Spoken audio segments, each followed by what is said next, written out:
Welcome to TrulyFit.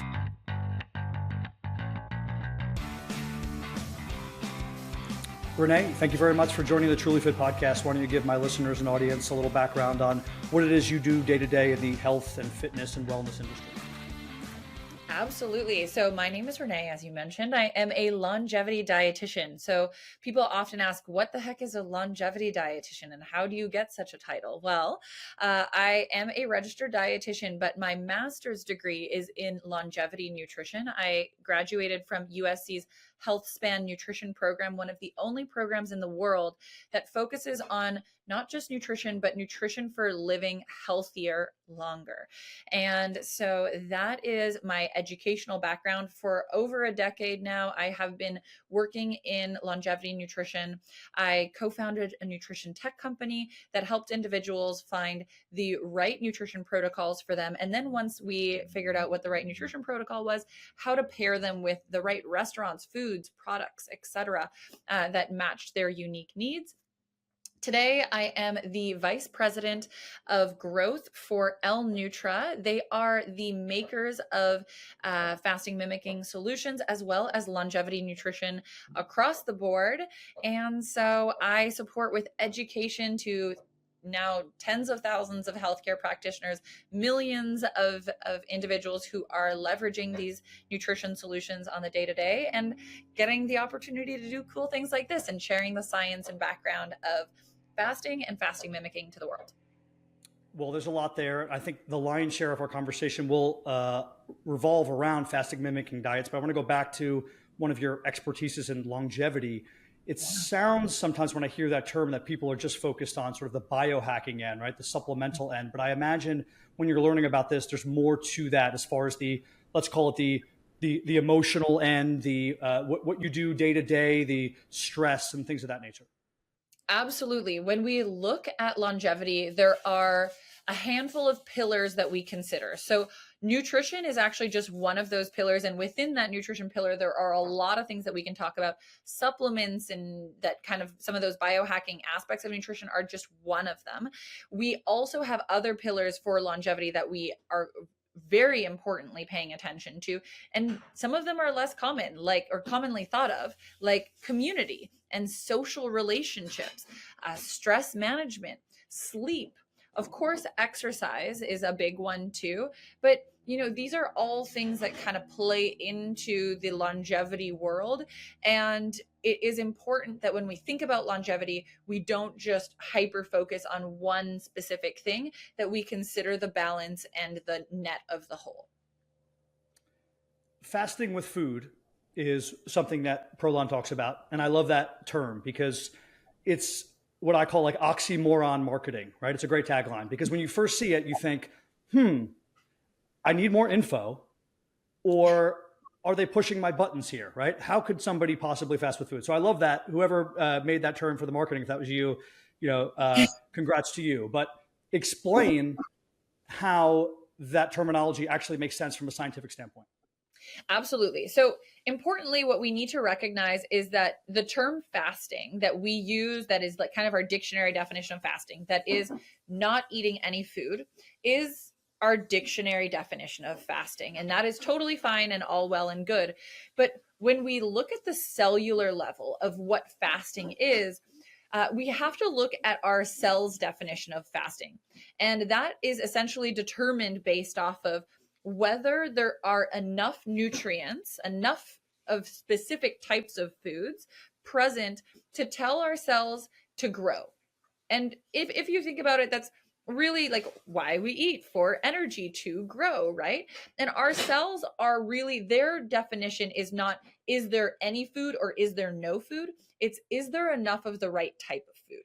And so that's our cellular definition of fasting. And that's really what we are taking advantage of when we fast with food, is we're choosing the specific foods that live below the threshold, live below the radars of these cellular, what we call nutrient sensing pathways. I like to think of them like alarm bells on the cellular surface, like 007 laser beams that we are just kind of staying below. And if we choose the right foods and we have the right amount of those foods, we can eat and still stay in this fasting mode. And what our body does is it will turn on repair pathways instead of growth and building pathways. That leads probably into my next question. So, things like mental clarity and digestive health and heart health and weight loss management and skin and all the things that, let's say, a fasting study would show you, and I assume we'll get into this too, are fasting mimicking studies different than a fasting study, or are they the same thing because they're achieving the same goal? We'll get into that. But what would be the difference between me or anybody eating what is considered a very healthy diet from both a micro and macronutrient standpoint, but more traditional, eating 3 or 4 times a day, 14 to 15 times my body weight in grams, calories, as opposed to me fasting? Why does the fasting help rather than if I'm getting the same amount of micronutrients that I would from a normal eating routine? Yeah. So this is really critical. Well, one, let me just make sure that I'm clear. In a fasting mimicking, you are still going to be calorie reduced. So you're not going to get like 2,500 calories of food. You're going to be like closer to the 1,100 to even as low as about 800 calorie mark. So it is still reduced calories because there is a threshold where no matter what you eat, it's going to trigger those alarm bells. So let me just make sure that I'm fair and clear about that. But importantly, when we do live below those thresholds, what we see is something called autophagy. Now, autophagy is just a word to describe literally self-eating. And that kind of sounds bad, but it's a wonderful thing. Self-eating only the junk that accumulates in our cells over time. So autophagy is kind of like an internal vacuum cleaner for our cells. It finds the stuff that accumulates over time and it gets rid of it. Anything that is no longer serving our bodies, serving our cells, it will hunt that specific stuff down and get rid of it. Now, autophagy is only really able to be optimally turned on and really like pulled the throttle on when we go into a fasted state. And that's because what autophagy needs is something called hermetic stress, aka positive stress.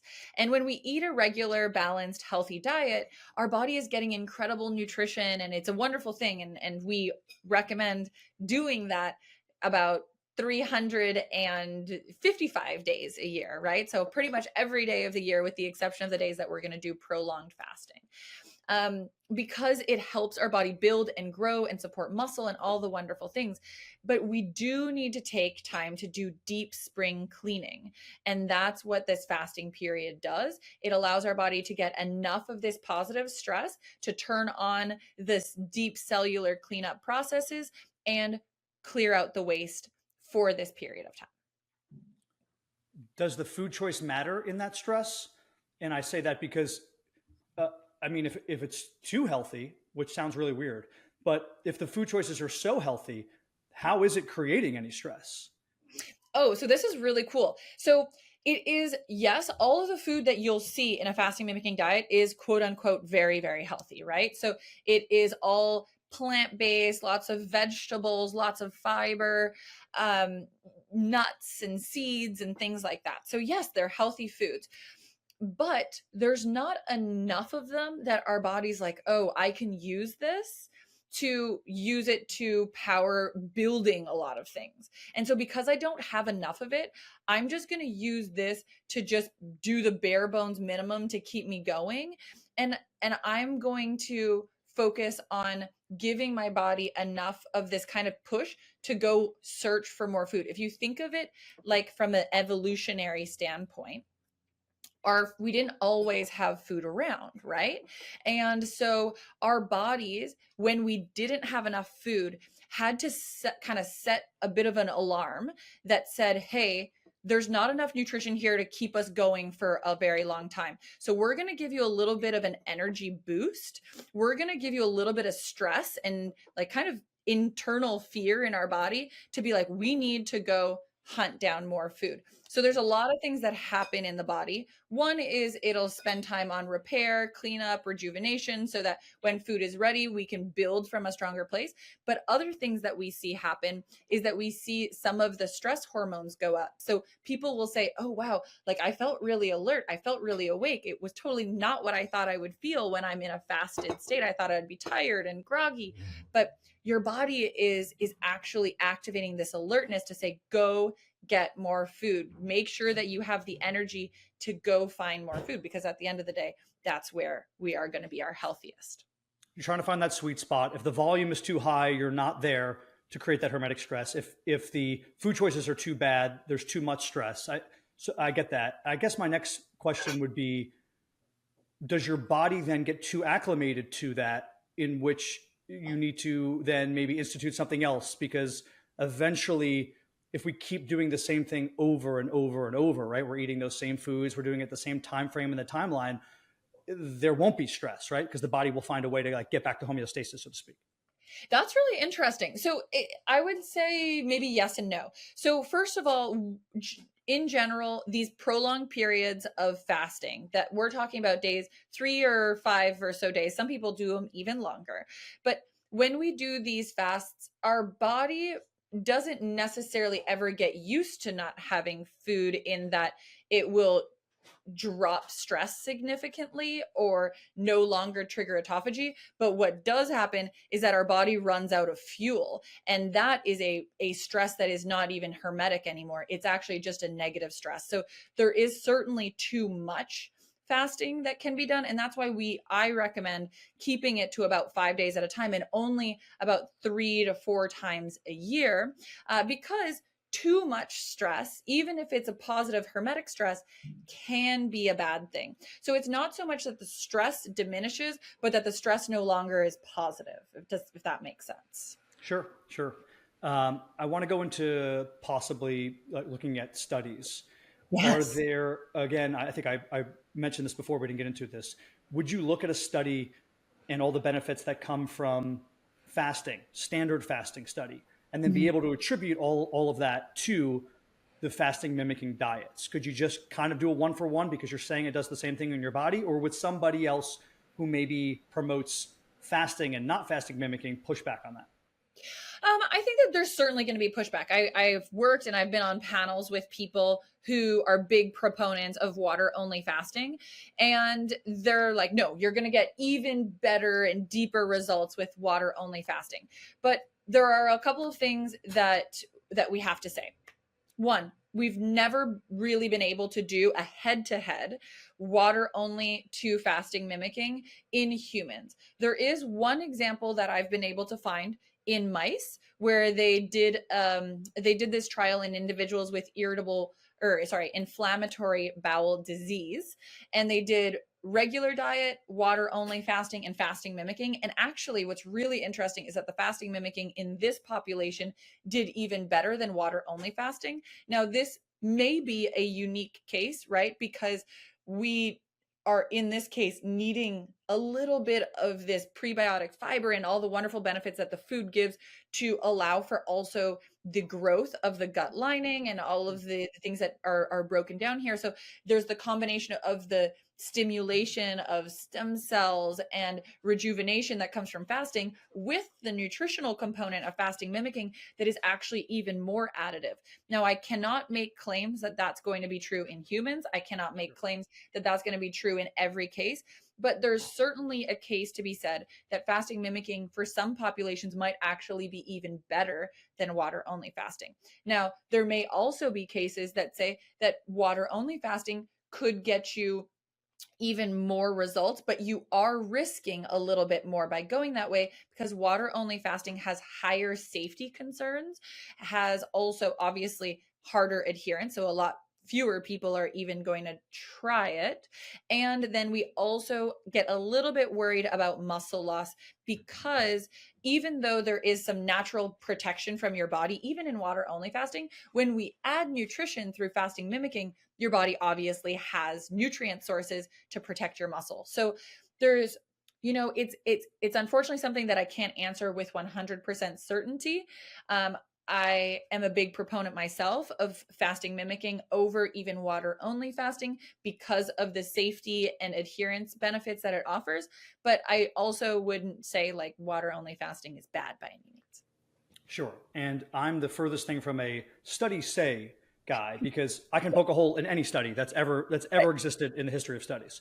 So I do think at some point we need to use some common sense. And to me, there is, a common sense avenue to say, if we could do a lot of the positive effects, right? If we can have our body be tricked into this, that is proven through fasting, yet we can still have a little bit of, some caloric need for our body to help in the other areas. Why wouldn't that be advantageous over simply water? I mean, to me, it makes no sense, but also to each their own, right? If someone wants to try one or the other, maybe you can do a self experiment, right? An anecdotal experiment on yourself to see if one works better. And maybe they even work good interchangeably, right? Maybe there's some way in which you can do water fasting in certain instances, right? When maybe it's a Sunday, you don't have much going on, it's easier on your energy levels. And then maybe, some of the other days of the week, you're actually integrating more of a fasting mimicking diet.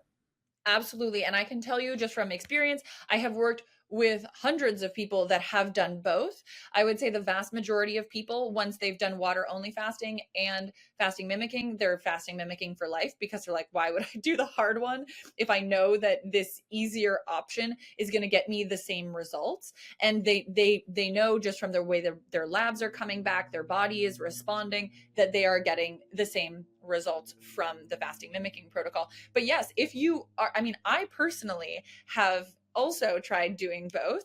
And because I started with fasting mimicking, I was able to I did probably 5 to maybe even like 7 rounds of fasting mimicking before I even bothered trying water only fasting. And I made it just over 24 hours water only fasting because I was like, why am I doing this? I know that fasting mimicking is going to give me the same results and this sucks. So I didn't even make it past about 36 hours. I don't blame you. We've been talking a lot about the science, but let's get into maybe more of the practical side, right? The tangible side. I find Renee on the internet. I listen to what she says. Wow, this is great. I think this is for me. I go through the process of ordering ProLon. It shows up at my doorstep. Walk me through the process. How does somebody get started? So this is if you're a generally healthy person, you get the kit and you are off to the races. There's very limited, if any, prep work involved. That is how this program was designed, so that you can grab it and go. You don't have to go pick up any groceries. You don't have to do any prep. You don't even have to change your diet in preparation for it. So some people do, like, for example, we recommend up to 2 cups of coffee a day. So if you're a 10 cups of coffee kind of person, even 5, you might want to give yourself a week to kind of wean down to the 2 cups of coffee a day so that that's comfortable. If you eat a lot of carbohydrates in your day to day and you've never fasted before, you might want to try and start getting your body to a little bit less carbohydrates, a little bit more of a ketogenic state so that your body's burning fat for fuel. A little bit on your own before doing a fasting mimicking diet, because you're going to go straight into this ketosis, this fat burning stage about on day 2. And if your body's never really done that before, if you've never fasted for maybe 16 or more hours, then that can for some people be a little uncomfortable. So while you absolutely don't need to do those things, you totally can. Now, once you start, the kit is it's so simple. There is a menu card if you want to follow along, but all you need to know is that every single day is in its own individual box. You take your day 1 box. I like to open it, dump it out. I will have my breakfast, lunch, dinners, snacks, supplements, teas, even a chocolate bar at the end of the day. Absolutely everything that you need to kind of just go through this seamlessly. You can eat them in whatever order you want, but there's a recommended order just like based off of what most people do.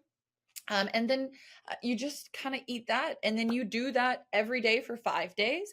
And you just watch the transformations unfold. There are so many benefits. So whether you're doing it for weight loss, which a lot of people kind of come for, they usually stay for all the other benefits, right? So the alertness, the energy, the the skin health benefits, the changes that they see in their labs when they go back to the doctor, the improvements we see across all metabolic markers. I'm talking blood pressure, cholesterol, blood sugar, uh, or inflammatory markers. I mean, you name it, there are so many great benefits there. So yeah, that's kind of the nuts and bolts of it. It's pretty straightforward. Are there any other medical indications that come to mind for people who might want to just stay away or need to talk to a physician prior to going on this? Absolutely, yes. So the major call outs are going to be people with a history of syncope, meaning fainting, people who have any end stage like failure conditions. We're talking heart failure, renal failure, etc. Obviously, not a good fit. I generally recommend anybody who is, you know, on like medications for a condition, just like check with your doctor just to be sure. But now there's really great programs for individuals, for example, with type 2 diabetes to actually reverse diabetes with fasting mimicking. There's a great company called L-Nutra Health that adds doctors and dietitians to supervise you and guide you all via telehealth from the comfort of your home. So it makes it really, really simple if you do have any safety concerns that you want to be mindful of. And you can even get a free consult if you're not sure. So that would be that group. Anybody who's pregnant or breastfeeding shouldn't do it. Anybody who's under 18 shouldn't do it. And anybody who has a history of eating disorders should probably avoid it. So those are really it. The ProLon kits specifically have a lot of nuts. And so anybody with an allergy to nuts generally can't proceed. Staying on the practical side, if somebody struggles right away, maybe they order it, they're excited, and they're just like, I really struggle. I'm hungry. I don't think this fasting is for me. What are the tips that you give as an RD, let's say to, people you're working with, your clients, your patients, to say, from a psychological perspective, how do we block these things out? Do I fill time? Do I eat in a different manner? Do I eat slower? Do I eat faster? What are the tips that you give people? For sure. There's actually so many tips. And I should say that generally we personalize them on the individual. But for most people, they're more simple than you think. Staying busy, as you mentioned, is a big one. So some people will think I should clear my calendar. I'm fasting this week. But I advise, keep all your meetings for work. Stay busy. You can still leave the house. You can still run errands. You're still going to be able to do all of those things.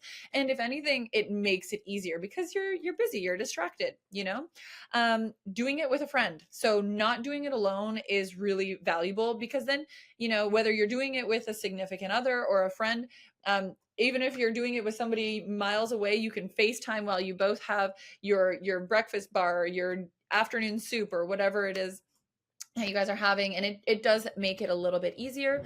Obviously staying hydrated, movement. So while we don't want to do super crazy workouts, going for walks, stretching, letting your body kind of flush everything out goes a long way. There's a lot of things that are already in the kit that will help you with that too. So we have something called the L drink, and you pour that out based off of your weight. The more you weigh, the more you will add. And I recommend that people make that in the morning. I recommend that they add it to, you get a hibiscus tea. So I recommend to brew the hibiscus tea, make that, let it cool off, add it to your L drink beverage that you poured out for your weight, add some ice, and have that as a second drink that you just kind of sip throughout the day. It's really good for hunger. It's good for energy. And it's also good for muscle protection. So having that throughout the day is really helpful too. My tip, I'm not a registered dietitian, is golf. Is the best way to fast. Because you're so focused, you're out there for 4.5, 5 hours, right? If you're the whole driving to the course, coming home, it could be 6 or 7 hours of the day. You're really focused on what you're doing. You can drink water on the course, and you're having fun. So when I golf on like a Sunday, I can fast with no problem. I'm not thinking about it at all. And you're typically nowhere near food, right? You're unless you're coming through hole 9 and there's like a halfway house. You don't even have access to food. So you're not thinking about it. So it's a great way to start your fasting journey. If you were somebody who is a golfer, start on the golf course. And also it's not like a strenuous sport, right? You're not going to pass out from swinging a golf club. So. That's a really cool idea. I love that. We actually have some pro golfers that have even done testimonials for L-Nutra and ProLon. So I definitely think it aligns. Let's go into possible competitors. You don't have to talk about them, but Yeah. if there are there competitors, what do they possibly do different than you do? If there was a competitor, if you were comparing yourself, how would you say that your company stands out or that ProLon stands out from whether it's the scientific standpoint or whether, again, it's the protocol and the practical standpoint? For sure. Well, so we don't have competitors because we have 130 patents. So it's really hard to break into the fasting mimicking as a product space. But I will say that you can use Dr. Walter Longo, who's the founder of L-Nutra. He wrote a book called The Longevity Diet. And there is, kind of his outline of what you would do if you wanted to try and make your own. Now, so we do have some people that say, well, maybe I'll just try and do my own kit. And that I think would probably be the closest thing to a competitor in the fasting mimicking space. Now, we do generally advise that people, proceed with caution because our nutrient sensing pathways, they are very finicky. They are very peculiar. They know exactly what they need before they turn on and off.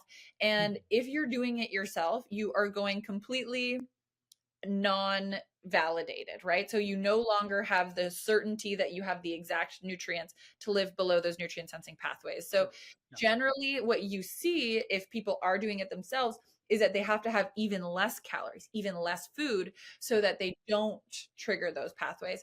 And plus, like, I'm just, it's very reasonably priced, by the way, the ProLon kits and L-Nutra health kits, which are within the family, right, of the company. They are about the same cost that you would spend on food for 5 days. So it's not like it's a huge cost either. Yeah, it makes perfect sense. If you're going to be reducing your caloric intake, right? You're now in a caloric deficit of some sort. The nutrient ratios, the micronutrient ratios, the macronutrient ratio, all of that matters so much more because you're getting less, right? And even the timing of those things. And you guys have a proven pathway, right? You've seen it work already. So to test a new protocol while reducing your calories to such an extent is a risk. It's a big risk. It's a huge risk. Yeah, absolutely. I mean, and especially because if you go outside of the ProLon kits or the L-Nutra health kits, you aren't getting some of those extra kind of scientifically validated pieces like the L drink. Like you don't get that anywhere else, which are the prime pieces for the muscle protection. So you run the risk of, this has been studied in now 47 plus clinical trials and it is using this specific kit in the vast majority of them, or some version of L-Nutra's fasting mimicking kits. And so going and deviating from that runs the risk of not getting the benefits that you see in the trials. And if you're doing this, like, you kind of want to make sure you're getting those benefits. So the alternative is also water only fasting, which is the next safest to make sure that you're not going to trigger those nutrient sensing pathways. And then you have the downside of the safety effects of having no food. So, you have to kind of weigh the benefits, pros and cons. Do you have any fun anecdotal stories of people who have used the product, whether it's yourself or your clients who saw big gains, or I shouldn't say gains, positive effects in one area or another? Oh, absolutely. I mean, so there have been over 1 million people that have done fasting mimicking with ProLon. I have probably walked thousands of people through. I get testimonials every single day of incredible changes. I have to be careful about what I share because these are unique testimonials and we don't want to say ProLon's going to do this for everybody.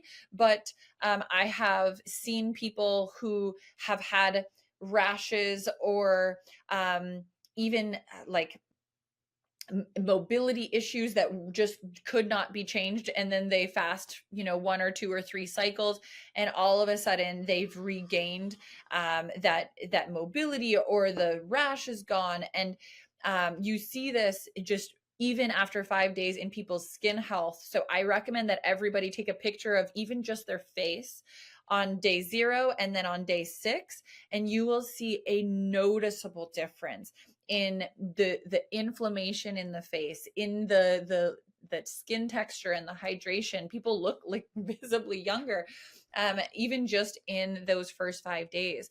Of course, there's incredible weight loss stories. We have people who have lost, hundreds of pounds. I just had a woman send me a testimonial video where she starts crying at the end because she's just so grateful for the results that she's seen in terms of her energy levels. She said, she was so exhausted, and she felt like she always had to choose, am I going to cook dinner for the kids, or am I going to go and ride the bikes with the kids? And she had to pick between the two all of the time. And she did one round of ProLon, and her energy levels skyrocketed back to like her 20s level of energy.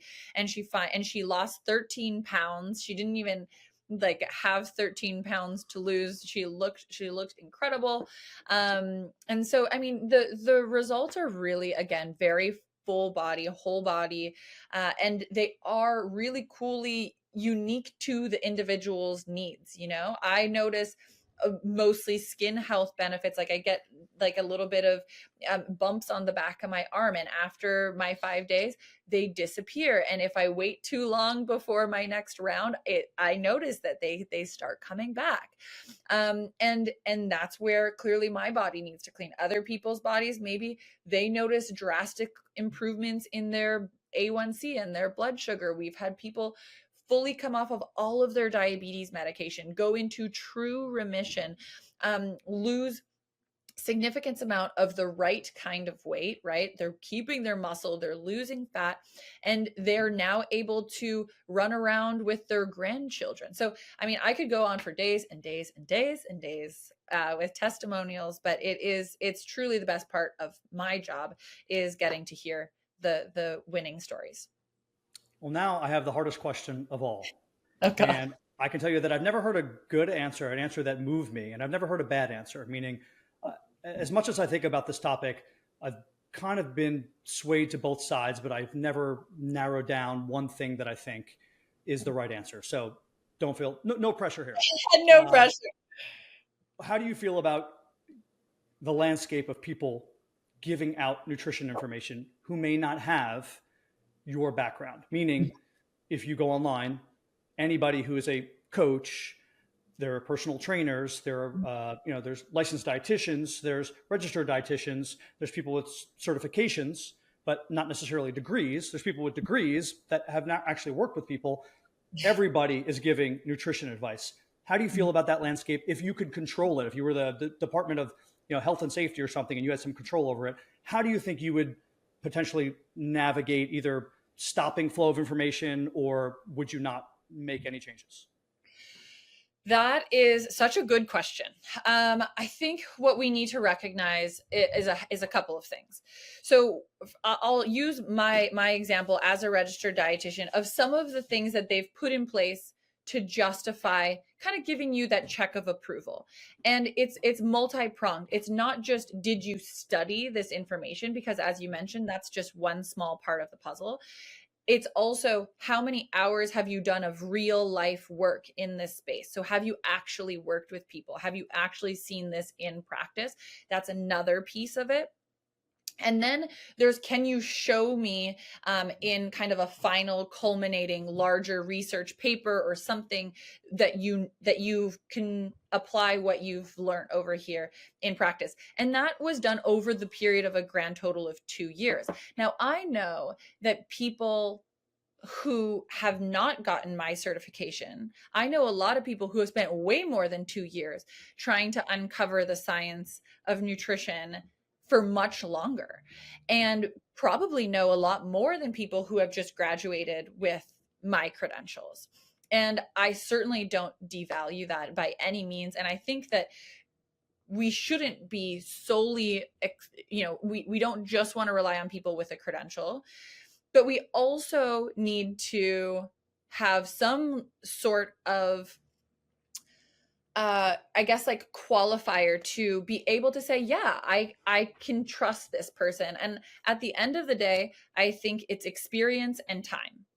And those are things that you have to earn, just like anybody's trust on anything, right? And I think it's cool that you brought up, for example, testimonials. Like, let's see what you have been able to achieve, what you have seen with your belief systems. Another thing that I think is really critical is somebody who can be educated in another direction based off of changing information. Nutrition is a changing science. It is not hard and fast, and it is something that is constantly evolving. And the more time we have under our belt, the more we see how humans respond to the food environment, the more the food environment changes. We have to be able to change our perspective. And so that's the other thing that I like, if I were to kind of give somebody a seal of approval, they have to be able to recognize that people are unique and that things change with our environment and time. So I don't know, I could go on for days with this, but it's a good question. And I think at the end of the day, I would say it's a combination of time, experience, and proof in results. Yeah, I think it's a great answer. And I think also, defining what some terms are inside of the nutrition world is very important, because, health and vanity are two different things. Mm-hmm. I know a lot of people who, I'll put them up against you. If you want them to put 30 pounds of muscle on somebody, that doesn't mean that they're healthier people, right? Yeah. That doesn't mean that they're looking out for that person's health interest and their long-term health and wellness. That just means they know how to put them on a caloric surplus with the right macronutrients, and they'll give them the right lifting program to gain weight. That's completely different than the health component, right? So there can be a vanity component when people consider themselves experts in, but if you don't have somebody above you, right? If you are a coach of some sort and you're not reaching out to a Renee to maybe learn underneath, or at least have your client to see them to say, like, are we also making sure that this person is staying healthy and that we're worried about their long-term health and wellness? I think that's a problem, and conflating health and vanity with nutrition is what I see a lot in my industry. I could not agree more. I usually use the term double bottom line. So yes, you can maybe see results in one avenue, but if you are seeing results here and you're not supporting your overall longevity long term, then are you really supporting your health, right? Yeah. And so certainly with bodybuilders, where we see some, push in one vertical, we may be seeing a detriment in another. And we also see that with significant weight loss, or even, I've been talking about calorie restriction a lot, but there is a bad side to calorie restriction too, especially if it's done too much, and we see muscle wasting. So, there is absolutely a critical component to measuring as many aspects of health as possible, and making sure that we are not over prioritizing one vertical over, kind of what we talked about, like the multiple pillars of health and longevity. Renee, this has been great information. Can you give my listeners and audience a direction as to where to go to find more about L-Nutra and you yourself and ProLon, and anything else that you think of that is important to point them towards? Yes, absolutely. So if fasting mimicking sounds interesting to you, I strongly recommend checking out one of two companies. One is ProLon. We mentioned them. They are kind of the general health, longevity, maybe a little bit of weight loss, a little bit of metabolic health angle. That is going to be PROLON life.com. So ProLonLife.com. If you have a medical condition, especially type 2 diabetes, prediabetes, if you're on any medications for blood pressure, cholesterol, etc., then you probably want to check out L-Nutra Health. So that's L-NUTRA health.com. And if you have any questions about anything that we chatted about today and you want to connect with me, please do so. The best and fastest way is via Instagram at Fitton Nutrition. That's FITTON Nutrition. Or you can check me out on my website, fittonnutrition.com. I will put all the links in the description. My guest today has been Renee Fitton. Thank you very much for joining the TrulyFit Podcast. Thank you so much.